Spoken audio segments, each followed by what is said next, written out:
Pete Hegseth says the Department of War is working on declassifying UFO material.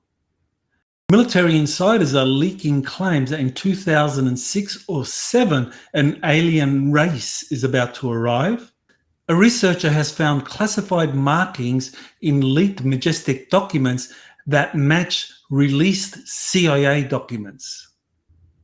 One of the classified technologies used for decades in secret space programs are directed energy weapons and lasers that are being revealed right now with the Iran war. These stories and more on Exopolitics Today, the Week in Review. You're listening to Exopolitics Today with Dr. Michael Salla, your source for the uncensored truth regarding the human, extraterrestrial, global, and political agenda. Click the like button and subscribe to this channel. And now, here's Dr. Michael Salla. Welcome to the March 7 edition of Exopolitics Today, the Week in Review. I'm glad to be back. This is my first week in review in close to a month. I've recently been hospitalized, but I've been released, so I'm feeling much better. My cough has gone. I'm still scheduled for surgery in another month or so, but until then, I am resuming interviews, and I'll be doing week in reviews, and I will then give you an update on when I plan to do the surgery and if there's any more downtime around that surgery. So I want to thank all of you for your patience, especially my Patreon subscribers. I really appreciate your support over the last month or two when I have been kind of pretty much out of action, and we've been releasing a lot of archived video interviews, and I really do appreciate Angelica and Jazz Marlin for helping find these and releasing those while I haven't been able to do new interviews. But I am back, and I've started doing some interviews, and here is the first week in review for close to a month.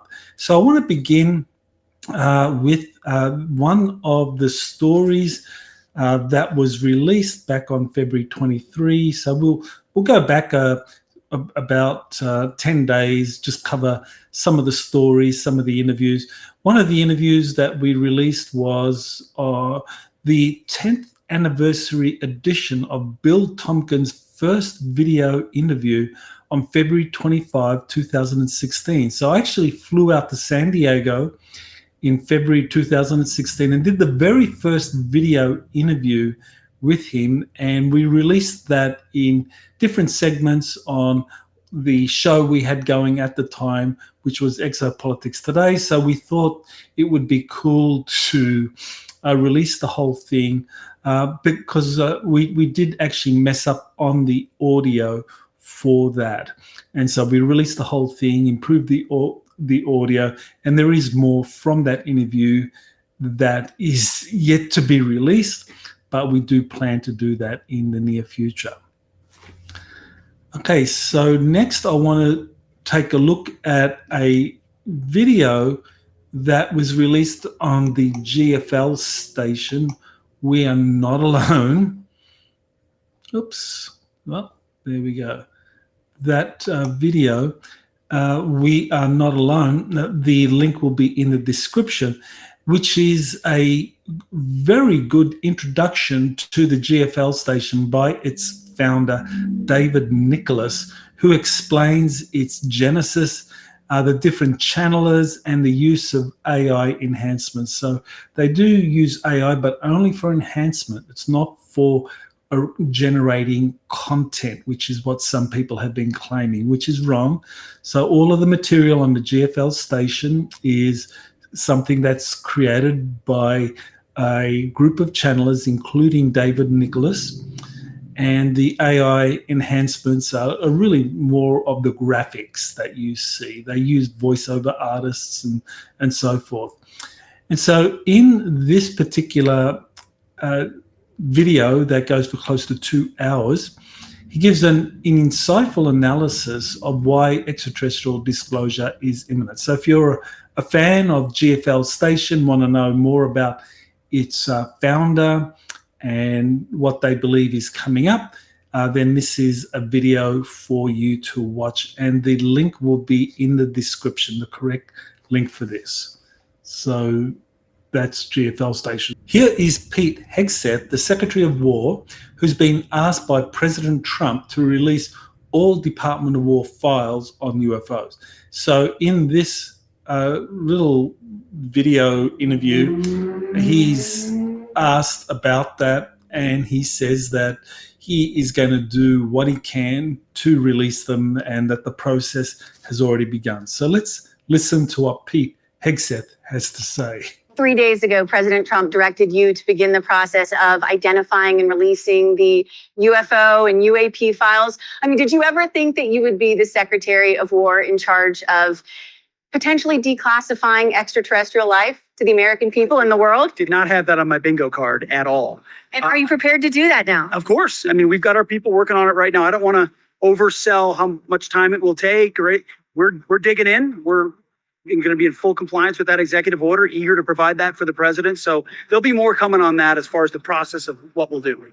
And what sort of time frame? Do you have any sense for how long this is going to take? I don't have a time frame for you yet, but stand by. The Director of National Intelligence said today that her office was going to begin the process of declassifying reports on extraterrestrial and alien life. I'm going back to these types of questions because the American people have wanted to know the answer to these questions for a very long time. And so I'm just curious if you think that, one, if this is the beginning of disclosure for the American people and the world, and two, if the Pentagon is actually prepared to start declassifying some of these things that might really shed some answers on this instead of keeping it secret. Would love to. We'll work with the DNI as we always do. I'm heartened to hear that she's doing that. President Trump has been committed to disclosure on lots of levels, and he's made it clear that he wants answers on this. He's given us a responsibility to do it. We're going to be a part of delivering that. It'll be a deliberative process. We want to make sure expectations are going to be high, right? I don't want to overpromise and underdeliver, so we're going to take a little time to make sure we assess what this should look like and deliver for the president, for the American people. Okay, so that's Pete Hegseth explaining what he's doing in response to Donald Trump's request for the Department of War to release all UFO-related material, and we will see exactly very soon what they are going to be releasing. Okay, so another story I want to cover is this announcement by Dr. David Sinclair concerning human trials beginning for age regression experiments. So here's him giving an announcement about that. So let's listen to that now. Not like cars. What I'm going to tell you today is that next month we're going into human clinical trials to test for the first time in history whether we can reverse the aging process and cure diseases. We can tackle aging because we now believe we understand why we age. And it's not wear and tear. It's not that we just wear out like a car. Our bodies are not like cars. Our bodies are more like computers that can be programmed and reprogrammed and rebooted to be young again. We are like computers, not machines. One analogy, and hopefully you all remember what a compact disc is. We think aging is like scratches on a CD. The DNA is the music. So we get beautiful music when we're young, but when we get old, we cannot read the beautiful music. Our cells do not read the DNA correctly. So the cells, they become lost. They become confused, and our old cells do not make the right proteins, and they get diseases. This, we believe, is aging. But what's amazing is we found that you can polish the CD, you can get rid of the scratches and rejuvenate cells so they're young again. And to put it another way, you can reinstall the software of the body so that it's young again. We can quite literally, in my lab, reverse the age of cells and of very complex organs and tissues, including the eye, the most complex, and the brain. We can reverse aging by 75% in 6 weeks. We actually were able to show that using this method, we could cure blindness in animals for the first time. We could cure blindness. And the world reported just last week that the US FDA regulatory body cleared the way for the first age reversal human trial. It's a big deal. The FDA is very supportive. And we will know this year, maybe in the next few months, if age reversal works. Okay, so that's Dr. David Sinclair, who is a pioneer in age regression technologies and pharmaceutical products that are being developed, and they have been successful in reverse aging animals, and they are beginning human trials. Now, you might be forgiven in thinking, well, this is incredible breakthrough technology that a innovative scientist has recently developed.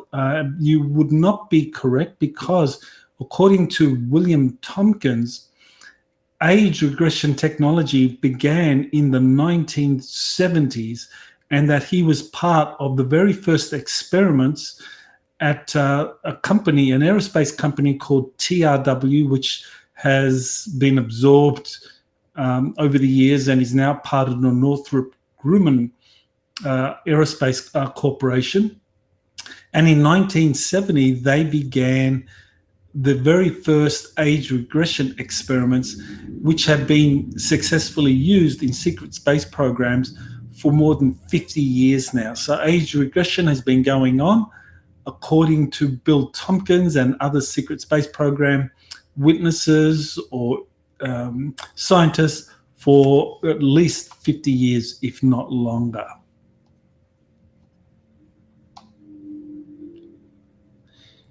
Here is a repost I did on people in the UFO alien discussion community. Researchers are talking about a grand arrival narrative. The basic story is that military insiders are leaking claims that in 2026, 2027, an alien race is going to be arriving. So people have been talking about this for many years, but now it seems that the whistleblowers are leaking claims that they've been told by insiders that this is going to be happening either this year or next year.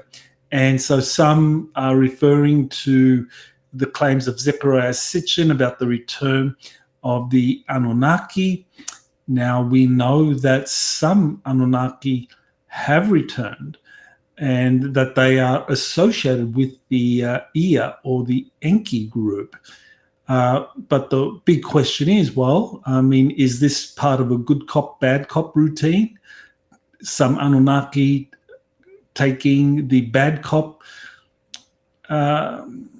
persona, having done things that have led to humanity suffering over thousands of years, while others take the good cop persona, that they are here to atone for things. And so you get people on either side of that equation, either for or against the return of the Anunnaki, and in particular Ea or Enki, as to whether or not he is truly benign or whether he is just playing a good cop routine to help bring back the influence of the Anunnaki. Here is another archived or older video that I did back in 2014 that was never released.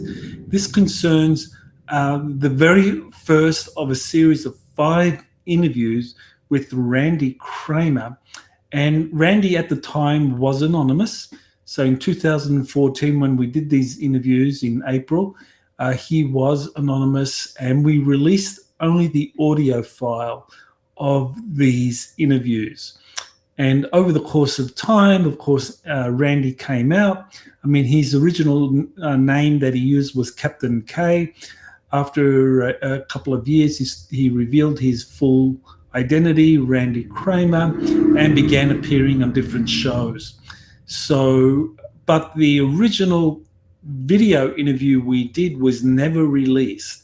So we decided, again, during my illness, to release the original video so that you can actually see and hear Randy Kramer doing his first video interview. This was the first. I was the first to do the video interview with Randy. Of course, since then, there have been hundreds of interviews. And the good thing about this is that you get to see Randy back in 2014 coming out with his original story. And I have to say, having watched Randy do dozens of interviews over the years, and I have been re-interviewed him several times now, his story has never changed. It's been consistently the same. And that's a good thing. And I know that he did a lie detector test on Gaia TV. So Randy Kramer, his story has been consistent over the years. He's passed a lie detector test. So definitely he is someone to pay attention to. And he also was the very first to talk about Lunar Operations Command, to talk about the 20 and back program. He was the first to reveal some of these important details about the 20 and back program. Okay, here's another story about a researcher who looked at the classified markings in leaked Majestic 12 documents that have been coming out since the 1980s. And some of these involved the CIA. And what this researcher did was that he looked at those classified markings and he matched them up with newly released CIA documents that were released under the FOIA Act and found that they matched. And this is really remarkable because these leaked Majestic 12 documents came out originally in the 1980s and 90s. They've been around for several decades now, and only recently, the last several years, have you had FOIA documents coming out concerning some CIA documents with the same classification markings. So all of that points to the accuracy of the Majestic 12 documents, and certainly the work of Dr. Robert Wood and Ryan Wood has been really important in firstly bringing out these leaked Majestic 12 documents, and secondly in authenticating them. And this researcher, who's unnamed at the moment, he has really done very important work in showing that these documents are genuine, or at least have classified markings that are genuine. So here's part 2 of the Randy Kramer interview series, and this time part 2 covered his claims of having spent 17 years on Mars as a super soldier protecting 5 corporate colonies that were being run by the Mars corporate conglomerate. And Randy says that describes what he did while he was there for those 17 years on Mars. And again, this is the first time the video version of the interview was released. So you get to hear Randy Kramer tell his original story for the very first time, and you can match it to his later renditions and see that he's been very consistent over the years. Okay, so here is something that I thought was very, very interesting, and this concerns the attack on Iran by the US and by the Israeli Defense Force. And what has been found is that, or what has been announced by both the Israeli Defense Force and the Department of War, the Pentagon, is that directed energy weapons using lasers have been used against some of the ballistic missiles or the hypersonic weapons that have been used against both the United States military facilities and against Israel. Now, this is very interesting because what it shows is that there is a functional technology in existence, an advanced technology that can respond to hypersonic weapons. And a lot of geopolitical analysts say that these hypersonic weapons are so advanced that the US has nothing to respond to those. And that's quite true when it comes to Patriot systems and the THAAD systems. These are anti-missile systems that have been developed by the US military to try to shoot down missiles with anti-missile weapon systems or anti-missile missiles. Now, the thing is that these are not very effective against hypersonic weapons that go 5 times the speed of sound or more.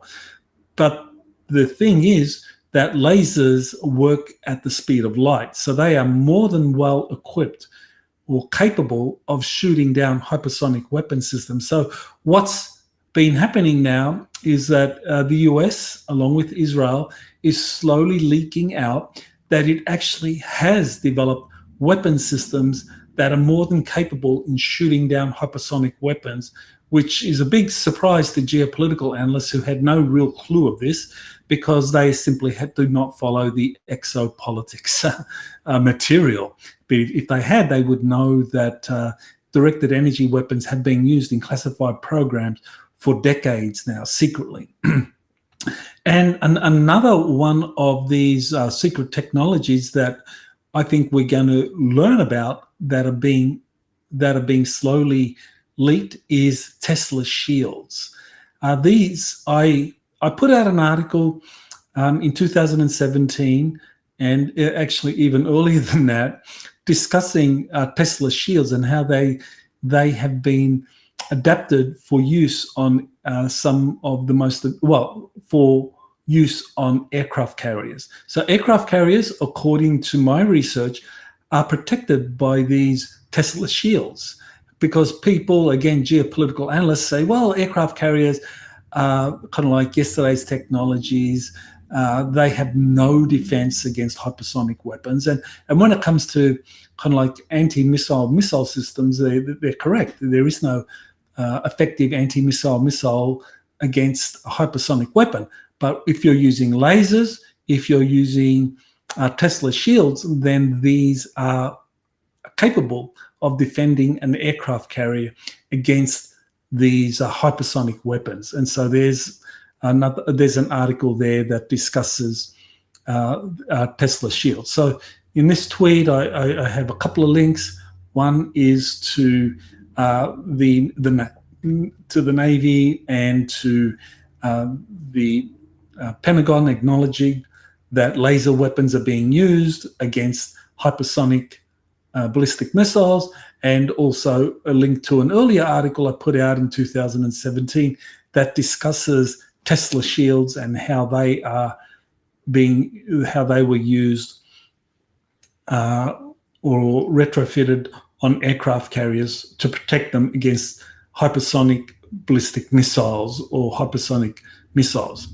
So here's a retweet of a message from Carb concerning Oprah Winfrey and Gail Kin, who have both been cloned, and that this is one of the methods that the deep state uses for replacing people, celebrities in particular, who have been caught up and arrested or executed for crimes against humanity because of these satanic practices that they've been involved with that involve young people.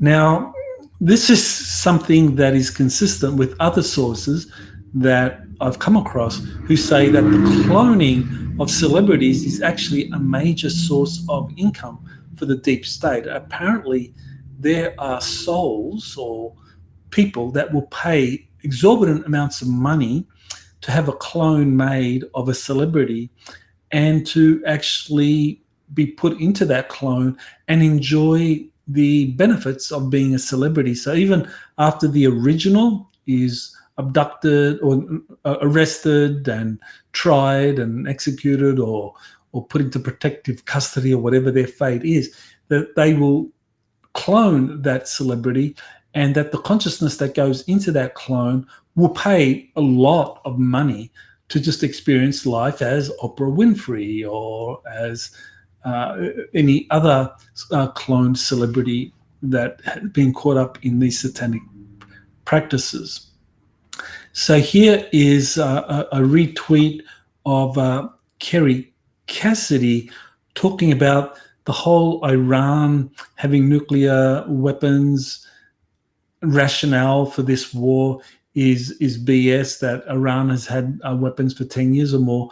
And she points out that it's really all about stargates, that there are a bunch of stargates or portals in Iran, in the Straits of Hormuz, that the Middle East is riddled with these stargates and portals. And she's quite correct that actually is the truth here, that behind the Iranian war, the war against Iran really has very little to do with oil, nuclear weapons, the so-called rationales for this, but it's all about seeking to control these stargates that are being activated in the Middle East, in Iran, because once they're activated, all kinds of beings can come through.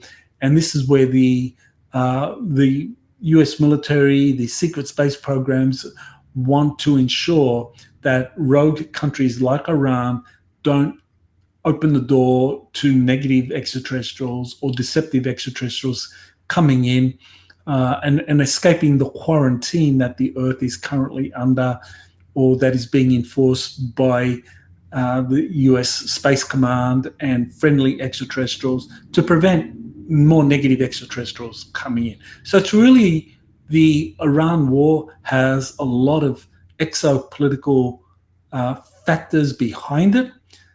Wormholes, stargates are an important thing behind it. And this is something that conventional geopolitical analysts such as Colonel Douglas McGregor, Scott Ritter, John Mearsheimer, Alexander Mercurius, and many others who are really good at geopolitical analysis, but they have no exopolitical frame of reference at all that contextualizes their geopolitical analysis.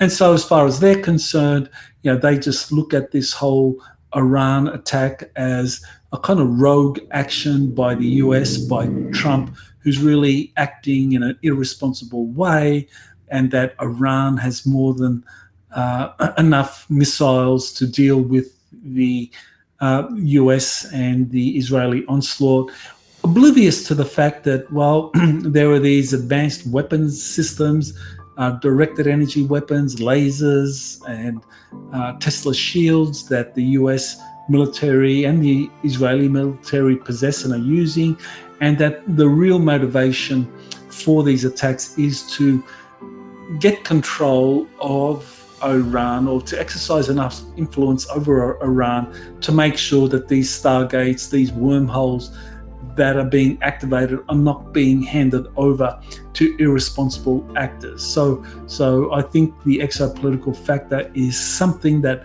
really needs to be looked at seriously by these geopolitical experts who so far are very dismissive and oblivious to exopolitics. So that's it for this week's Week in Review. I do plan to do another one next week, and I'll keep you updated in terms of any more future interruptions. And I also do plan to resume webinars soon, but I first have to find out about my kind of like schedule for an operation that I will have in the next month or two. So I will keep you updated on that, and thank you for your patience and your support over the last couple of months. And I look forward to coming back again next week and releasing some new interviews starting next week with Brad Johnson, and another update by JP. So thank you and aloha. You have been listening to Exopolitics Today with Dr. Michael Salla. Please remember to like, share, and subscribe to this channel. Join or start a conversation in the comments. Take the time to explore the vast library of best-selling books, webinars, and podcasts by Dr. Salla. Visit exopoliticstoday.com.